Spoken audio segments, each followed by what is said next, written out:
دوستو امید ہے کہ آپ لوگ خیریت سے ہیں، ٹھیک ہیں۔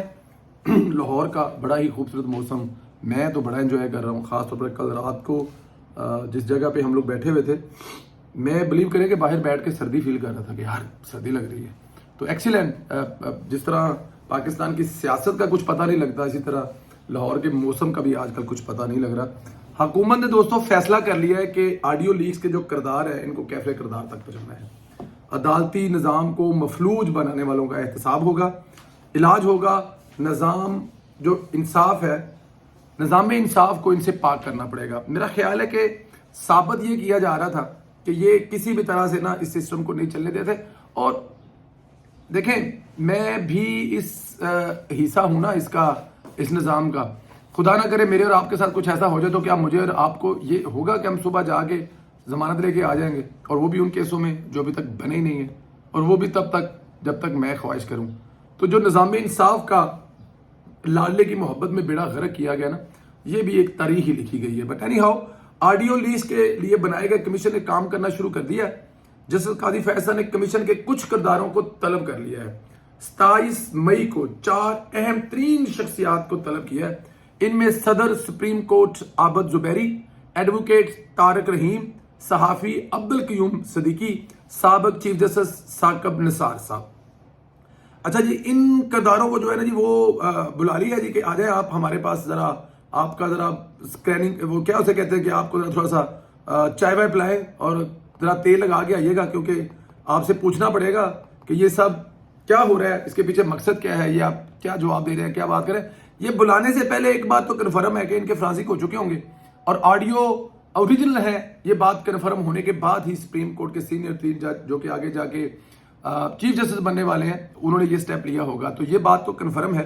کہ اب یہ چیز جو ہے وہ بہت حد تک کلیئر ہو گئی ہے کہ آڈیو ہیں اوریجنل، اس میں کوئی دو رائے نہیں ہے۔ اچھا، عابد زبیری وہ پہلا کردار ہے جو مظاہر نقوی کے ساتھ ڈیل کرتے ہوئے پکڑا گیا تھا۔ پرویز علی کی آڈیو کال آپ کو یاد ہوگی، جس کے انکشاف ہوا تھا کہ عابد زبیری کے ذریعے کیس مظاہر نقوی کے پاس لگانا ہے۔ امیر خان بھٹی والا وہ آپ لوگوں کو یاد ہوگا، وہ دوبارہ اس میں جانے کی میرے خیال میں ضرورت نہیں ہے، وہ سب آپ لوگوں کے ذہنوں میں ہوگا۔ جو پہلی کال تھی کہ چوہے صاحب کہہ رہے سن کہ کیس جڑا ہے نا وہ دیکھو مظاہر نقوی کو لانا ہے، پھر اگو مظاہر نقوی آپ پہ سنبھال لے گا۔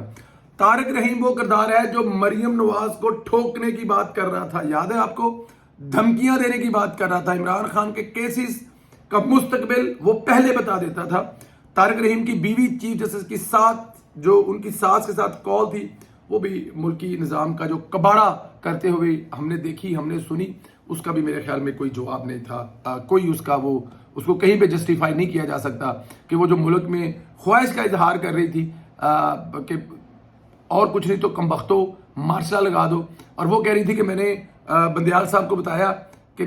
آپ تو اس جلسے میں نہیں تھے بٹ میں اس جلسے میں تھی، اس جلسے میں لوگ کس لیول کی آپ کو، ویسے انہوں نے کہنا گالیاں تھا لیکن وہ دعائیں کا لفظ یوز کر گئی تھی کہ دعائیں دے رہے تھے۔ تو یہ جو ساری کالیں ہیں یہ اب اوریجنل ہے، یہ ثابت شدہ بات ہے، اس کو چھوڑنے والی بات نہیں۔ صحافی عبدالقیوم صدیقی کو محض تصدیق کے لیے طلب کیا گیا ہے، وہ بطور صحافی طارق رحیم کے ساتھ آڈیو کال کی تصدیق کریں گے کہ یہ کال ٹھیک ہے، یہ بات ایسے ہوئی ہے، اس لیے ان کو بلایا گیا۔ ثاقب نثار کا بیٹا بھی طلب ہوا ہے، جو پاکستان تحریک انصاف کی ٹکٹیں 1,20,00,000 جو موٹی موٹی سمجھ آتی ہے، اب کچھ دوست اس کا مطلب کچھ اور نکالتے ہیں۔ اب اگلی باری ہے ان خواتین کی طلبی کی، ثاقب نثار کی بھی طلبی ہوگی، یعنی ابھی تو یہ پارٹی جو ہے وہ شروع ہوئی ہے، دیکھتے جائیں آگے جا کے کیا ہوتا ہے۔ لیکس کی بات کر رہے ہیں، عدالتی نظام کی بات کریں تو ایک بہت خطرناک اپڈیٹ ہے۔ ہیکر کے ٹویٹر اکاؤنٹ سے بہت اہم ٹویٹ سامنے آیا ہے۔ ہیکر نے کہا ہے کہ پی ٹی آئی کے ساتھ ہمدردی رکھنے والے جو دوست ہیں جی، جو پی ٹی آئی کے ساتھ جو ہمدردی رکھتے ہیں، ملک کے سب سے بڑے منصف کے شوق بھی پی ٹی آئی سے ملتے جلتے ہیں۔ ملک کے جو سب سے بڑے منصف ہیں، اب ظاہر ہے یہ بات بندیال صاحب کے بارے میں ہو رہی ہے، کچھ نازیبہ کانٹینٹ پکڑا گیا ہے جس میں منصف اعلیٰ براہ راست پکڑے گئے ہیں، یعنی کوئی ٹھرکیا، مطلب کوئی مہذب گفتگو جو ہے وہ نہیں،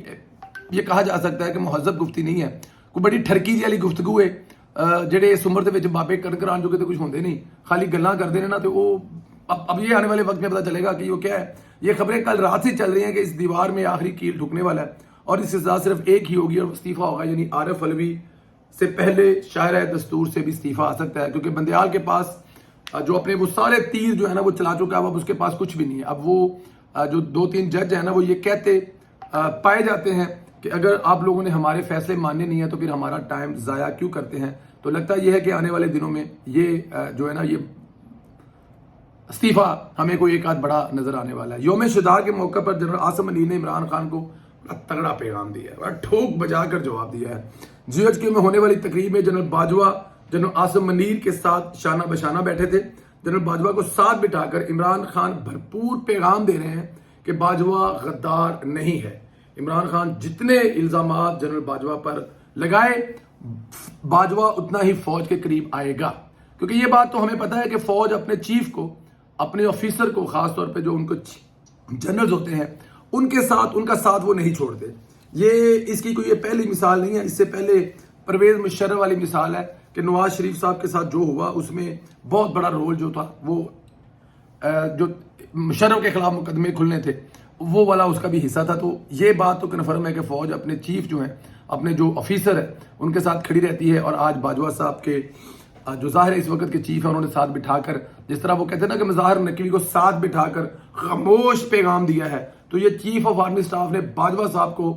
ساتھ بٹھا کر خاموش نہیں، بڑا ترلے والا جواب دیا ہے۔ ہمارے اس میں بڑے تحفظات ہیں، آپ کے بھی ہوں گے، میرے بھی ہوں گے، بہت سارے دوسرے لوگوں بھی ہوں گے۔ باجوہ صاحب اس ملک کی تباہی کے بہت زیادہ ذمہ دار ہے، وہ اپنی جگہ پہ ہے، لیکن فوج نے یہ میسج دیا ہے کہ باجوہ غدار نہیں ہے۔ عمران خان کو پیغام دیا کہ جنرل باجوہ پر حملہ فوج پر حملہ تصور ہوگا۔ مجھے کسی حد تک اس چیز سے اختلاف ضرور ہے، لیکن جنرل باجوہ نے موجودہ حالات میں اپنا کردار ادا کیا ہے، لیکن یہ سیاستدانوں کے لیے بھی ایک پیغام ہے کہ فوج کبھی اپنے چیف کو تنہا نہیں چھوڑتی، جس طرح میں آپ کو بتا چکا ہوں، لیکن سیاستدان چھوٹی چھوٹی باتوں پر ذاتی اختلافات بنا کر ایک دوسرے کی شکل دیکھنا پسند نہیں کرتے اور اس کی جو مذاکرات کی ٹیبل پر نہیں بیٹھتے۔ اس کی جو بہت بڑی مثال ہے وہ عمران خان کی مثال ہے کہ اس نے اپنے پورے ٹنور میں اپوزیشن کے ساتھ کسی بھی صورت میں بیٹھنا پسند نہیں کیا، اور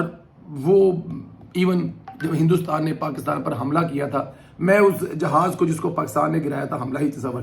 کرتا ہوں۔ ماضی میں ہم نے دیکھا کہ پیپلز پارٹی اور نون لیگ ہمیشہ مذاکرات سے حل نکالتے رہے۔ یہ بینظیر صاحبہ اور نواز شریف صاحب جو بیٹھے تھے نا ایک ٹیبل پہ لندن میں، یہ اس کا ایک رزلٹ تھا، اور یہ ہونا چاہیے۔ مذاکرات نہ کرنے اور سیاست میں نفرت کی روایت عمران خان نے پیدا کی، اب جب بند گلی میں پھنس چکا ہے تو کہہ رہا ہے کہ مجھ سے خدا کے لیے بات کرو، لیکن ان سے کوئی بات نہیں کر رہا۔ ادھر حکومت نے احتساب کے لیے سینئر قانوندان عرفان قادر صاحب کو مشیر احتساب مطلب لگایا ہے، اور میں جتنا جانتا ہوں عرفان قادر صاحب کوئی ایسی جاب لیں گے نہیں جہاں پہ ان کو کام کرنے کی آزادی نہ، وہ انکار کر دیں گے۔ تو میں یہ نام دیکھ کر اندازہ لگا سکتا ہوں کہ حکومت احتساب کرنے میں کتنی سیریس ہے، کیونکہ یہ ہو نہیں سکتا کسی بھی طرح سے کہ عرفان قادر صاحب کوئی ایسی جاب لے لیں جن میں وہ اپنا رول ادا نہ کر سکے، یا کل وہ ان کو کوئی ڈکٹیٹ کرے اور وہ ڈکٹیٹ ہو جائے، تو یہ ہو نہیں سکتا۔ تو اس کا مطلب یہ ہے کہ آنے والے دنوں میں ہم بڑے دھماکے دیکھنے والے ہیں، اور احتساب جو ہے وہ ہوتا ہوا نظر آئے گا۔ عرفان قادر صاحب ایک قابل ترین قانوندان ہیں، ان سے بندیال جیسوں کی ٹانگیں کانپتی ہیں، اور اگر وہ کھڑے ہوں تو پتلونیں نیچے بھی گر سکتی ہیں۔ حکومت کو چاہیے کہ ان کو ایسے امور پر بھی رہنمائی لے۔ عمرانی باقیات اور فتنے کا علاج جو ہے وہ میرے خیال میں عرفان قادر صاحب سے بہتر کوئی بھی نہیں کر سکتا، اور اس میں کوئی شک بھی نہیں ہے کہ عرفان قادر صاحب کی جو قابلیت ہے نا اس پہ کوئی سوالیہ نشان نہیں ہے۔ ایک اتنی ہی نشانی بہت ہے، جس ادارے میں ان کو لگایا گیا کہ اس ادارے میں کام کرنا چاہتی ہے حکومت، اس ادارے کے جو ان کی ڈیوٹی ہے وہ پوری ہوگی، کیونکہ پہلے بھی بتا چکا ہوں، اب بھی بتاتا رہا ہوں کہ عرفان قادر کسی سے ڈکٹیٹ نہیں ہوگا، اصول پر کوئی سمجھوتا نہیں کرے گا، قانون پر کوئی سمجھوتا نہیں کرے گا۔ اور دوسری طرف اگر احتساب سیل کا ان کو چیئرمین لگایا جا رہا ہے تو ساتھ میں آپ کو یہ بھی بتا دوں کہ حکومت کے وہ اتنے نزدیک ہو گئے ہیں کہ اب جو عدالتوں کے معاملات ہو گئے نا ان سے بھی وہ رہنمائی لیں گے۔ جب ظاہر ہے آپ کیبنٹ کا حصہ ہوں گے، جب آپ کیبنٹ میں بیٹھیں گے وہاں پہ دوسرے مسائل حل ہوں گے، تو یہ کیسے ہو سکتا ہے عرفان قادر صاحب کو اگنور کیا جائے اور کسی اور سے مشورہ کیا جائے کہ عدالتی محاذ پر جنگ کیسے لڑنی ہے۔ ہمیں شروع میں یہ جو ابھی اٹارنی جنرل ہے، جب میری عرفان قادر سے بھی بات ہوتی تھی کہ کیوں ان کو نہیں لگایا گیا، تو انہوں نے کہا یہ کہ جو جنہوں کو لگایا گیا ہے قابل ہیں، پڑھے لکھے ہیں، ینگ ہیں، تھوڑا سا ایشو جو ہوگا وہ تجربے کا ہوگا، ایکسپیرینس کا ہوگا، لیکن ٹف ٹائم دیں گے، اور یہی بات آج ثابت ہو رہی ہے کہ عرفان قادر نے کہا تھا ٹف ٹائم دیں گے تو جو ہمارے موجودہ اٹارنی جنرل ہیں اب وہ پتلونیں گیلی کرتی نظر آ رہے ہوتے ہیں. آپ کو وہ تاریخی ان کا مکالمہ یاد ہوگا کہ اگر آپ اس میں مطلب سیاستدان جو ہے وہ لا اینڈ آرڈر یہ نہیں ماننے کا جی پہلے آپ تو مان لیں پھر اس کے بعد وہاں پر بھی ٹرائی کی جائے گی. تو میرے خیال میں آنے والے دنوں میں آپ بہت تبدیلیاں دیکھنے جا رہے ہیں. ایک بات جو مجھے کبھی بھی نہیں بھولنی چاہیے وہ یہ ہے کہ عمران خان صاحب فرسٹریشن میں جو ہے نا وہ تقریباً پاگل ہو چکے ہیں. ان کے آپ کلپ سنیں, ٹویٹر پر جائیں, ان کی تقریر سنیں. وہ بھی کہہ رہے تھے کہ نہ میں کسی سے رابطہ کر سکتا ہوں, نہ میری کوئی بات سنتا ہے, نہ لیڈر میرے رابطے میں ہے, نہ ورکر مجھے دیکھ سکتا ہے, نہ میں ورکر کو اپنی بات بتا سکتا ہوں, تو میں کہاں جاؤں. اور مجھے یہ تھا کہ وہ رات والے ویلوگ میں نے کہا تھا نا کہ خودکشی, تو اب مجھے پورا یقین ہوتا جا رہا ہے کہ اگر عمران خان صاحب کو کچھ بھی نہ کریں, ہاں یہ کمپیوٹر دے دیں ان کو, یہ موبائل بھی دے دیں, وہ ریکارڈنگ ضرور کریں, لیکن وہ ریکارڈنگ جو ہے نا جب کہیں نہیں پہنچے گی, کسی بھی سوشل میڈیا پلیٹ فارم پر نظر نہیں آئے گی, تو عمران خان کے پاس سوائے خودکشی کرنے کے علاوہ کوئی چارہ نہیں ہوگا. لیکن میں کبھی بھی نہیں چاہوں گا کہ عمران خان صاحب ایسا قدم اٹھائیں. وہ مشرف کی طرح زندہ رہیں,